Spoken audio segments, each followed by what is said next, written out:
اب دیکھیں جمہوریت کیوں نہیں پنپتی, بات سے بات نکل رہی ہے. فیوڈل سسٹم ہے, فیوڈل سسٹم کے ہوتے ہوئے جمہوریت کیسے چلے گی؟ کیونکہ آپ کو اگر ایکسپیرینس ہوا ہو کبھی کسی گوٹھ میں جائیں سندھ کے اور وہاں پر پوچھیں کہ آپ وہاں جا کر اندازہ کریں گے کہ 100% نہیں تو 98% یا 95% لوگ ڈپینڈنٹ ہوتے ہیں اپنے وڈیرے کے. صحیح ہے. وہ ہوتا چھوٹا سا وڈیرا ہے. اور جو گوٹ ہے اسینچلی وہ ایک چک کی طرح ہے یا وہ ولیج ہے پورا؟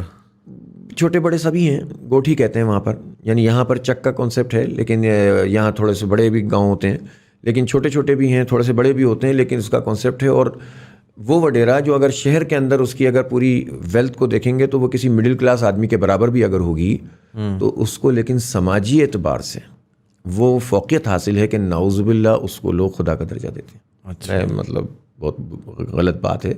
تصور یہی ہوتا ہے کہ یہی ہمیں لڑوا سکتا ہے, یہی ہمیں چھڑوا سکتا ہے, یہی ہمیں لگان دے سکتا ہے.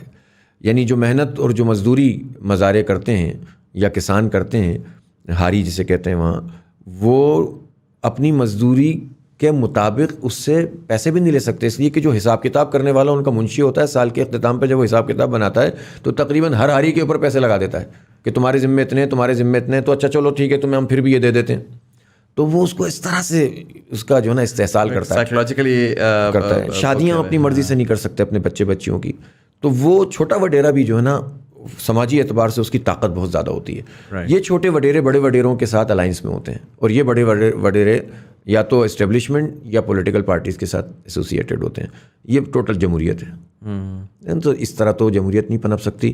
بائی اینڈ لارج جنوبی پنجاب میں بھی یہی ہے, ٹھیک ہے. بلوچستان میں سرداری قبائلی نظام بھی اس میں ایڈ ہو گیا. اسی طرح سے آپ دیکھیں پنجاب کا علاقہ بھی خالی نہیں ہے اس جاگیرداری نظام سے. اور یہ جاگیرداری کیا تھی؟